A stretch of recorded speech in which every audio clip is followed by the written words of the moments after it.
A woman peeked out of the window upstairs. Here in this house, I started to hear children, and there's no children around.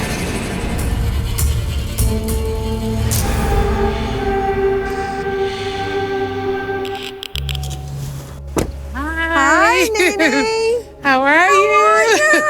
A little spooky house. Nice to meet you. Oh, yeah, I was a little scared to come up here. I'm like, it's a little spooky. Yeah. So you had some kind of paranormal experience here. I'm a little freaked out. Are you ready to go in? Yeah. All right, me too. So, who lived in here? even though it's not a house that people live in now, I do feel a family. And I heard children giggling, just a lot of fun playing and laughter. I kept picking up a mother energy, very overpowering, meaning she was very watchful of her children. As I'm talking about this woman who passed, I can't help but feel that there's a spirit trying to come through for Nene. I have a man here. What man?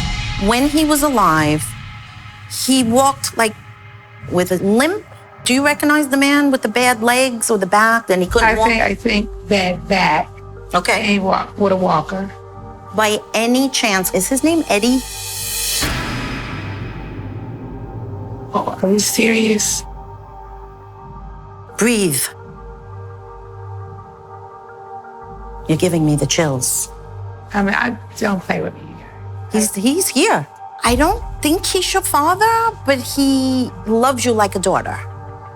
That's how it's coming across to me. I'm kind of hearing your name. Right.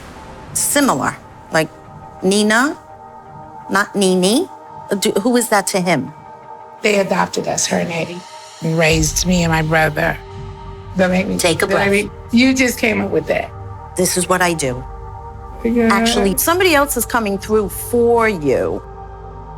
Who was on dialysis? You don't say that. It's That's what they just showed me, that because my mother was on dialysis. So okay. I'm very familiar with dialysis. Okay. So this lady, is she your mom? Yes. The Nina lady, is that your mother's sister? Yes. She was self-destructive, your mother. She never listened to anybody. She did whatever she wanted. Mm-hmm. She's admitting that to me too.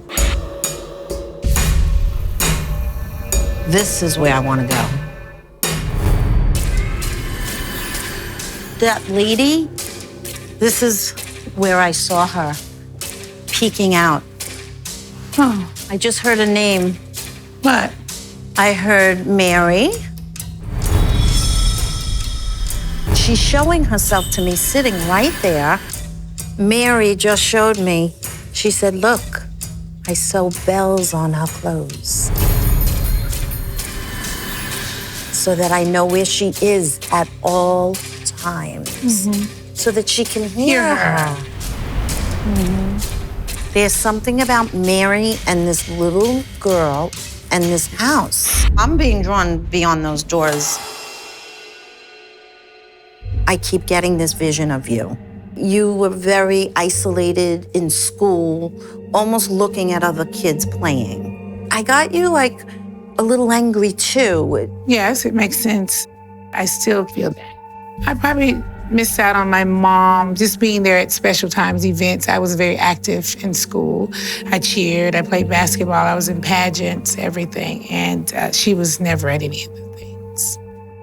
That's the part inside of you that's still the wound that I feel.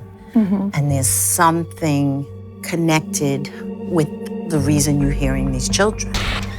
So is this where you heard the children? Mm-hmm. We walked outside and I could still hear the same children that I heard inside were outside. Except for outside, it got louder to me. It just felt like children were nearby to me in a school. Like children at recess. Yeah. But when I just came out here, Mary is saying that her mother had what looks to me like a tribe of children, like maybe 20. She lived the longest out of most of her siblings. Maybe 15 to 17 of her siblings did not even make it to adulthood. They passed away. Why? She just gave me a vision of sickness, and then I don't feel they had the proper medicine. Those were the kids you heard when you were here for that event.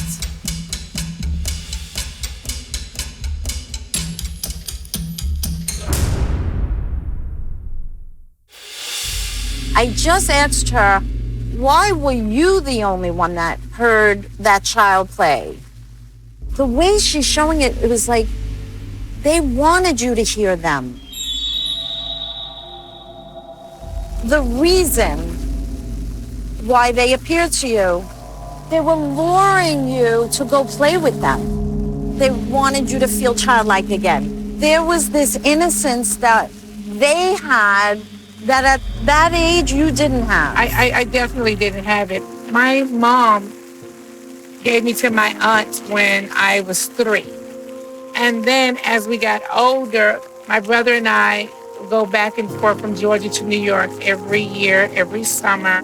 I honestly do not remember a lot of that time in my life. Kim helped me to understand that I may have blocked that stage in my life out, and the children coming to me with innocence, it's kind of related to just not having the type of childhood I wanted to have.